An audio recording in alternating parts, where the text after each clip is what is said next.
Alright, this is the Heir of Carthage. I'm back with my next installment of the Greek city-states campaign. Last time I left off, right at the beginning of me defending a siege battle against this massive crap army of Pontus. Let's go ahead and get started.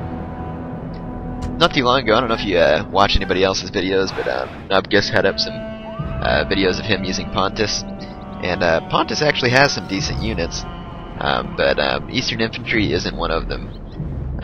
So you're going to definitely see that illustrated in this battle. So let's go ahead and fast forward a bit, get the rams up to the gates, and see what's taking place. No sense in watching all the time in between. Now I'm really hoping this ram here will burn. I have to say that I'm surprised it hasn't. Yeah, that stinks. A lot of times one of the rams will end up getting burned. So I was a little bit unfortunate there that one didn't end up getting burned. Oh well, I can still defend myself. So as you can see, I have all the entryways barred, and if you have really high quality hoplites, this way is, this strategy is very, very good. The problem is, against a human, they're not going to be stupid enough to just pour them in right into your little waiting meat grinder that you have set up. And so it just isn't going to work out.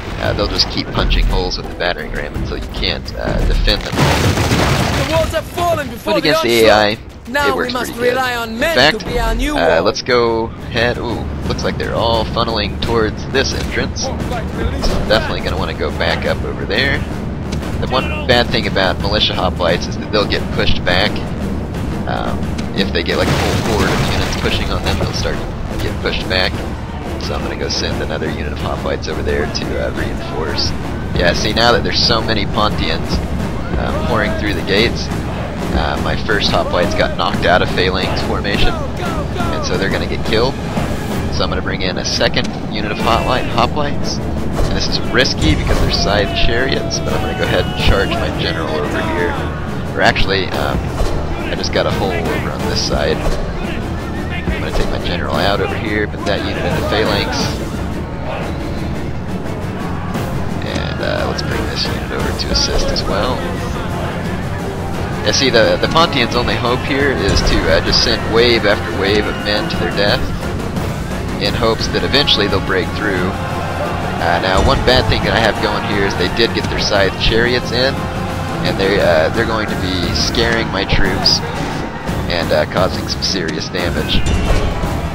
What I'm going to attempt now, though, is kind of a hammer and anvil assault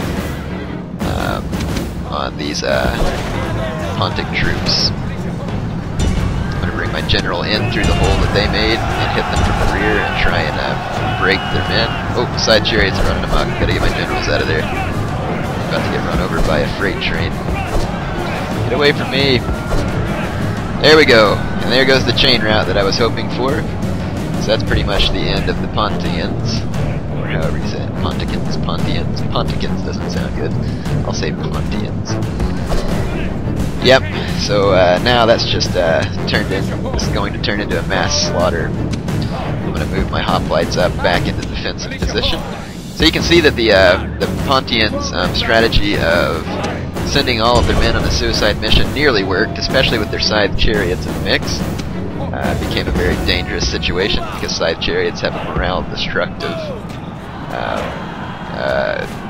I'm trying to think the best way, a morale dropping effect on nearby troops, as that, you know, pretty much anybody would be scared if you had this loud, rattling contraption with horses charging towards you with all manner of pokey death sticking out in every direction. I don't think that any of us would probably want to sit there and just take it. The gods be praised! Oh. The enemy general is dead! What a break there. See, the side chariots actually did me a favor and killed the enemy general for me. So that was nice. It wasn't actually a family member of Pontus, which is unfortunate. Pursue them! Drive them. So now it's just a matter of me mopping up all the Pontians, and I won't bore you with that, but basically I'm going to run down as many of them as I can in order to make sure that this army doesn't come back anytime soon, because they're annoying. Alright, well I hope you enjoyed this battle, and I'll come back on in a few minutes with what happens out on the campaign screen.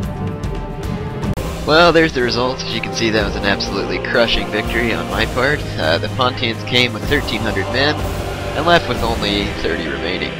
And as you can see by my number of kills, that their scythe chariots did a lot of work for me. So that was nice. I appreciate them helping me out.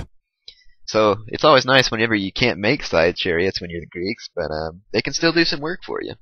That's one thing you need to be aware of, is that whenever you play with scythe chariots or any other kind of chariot that can run amok, or elephants, that they become a liability as quickly as they become a help to you.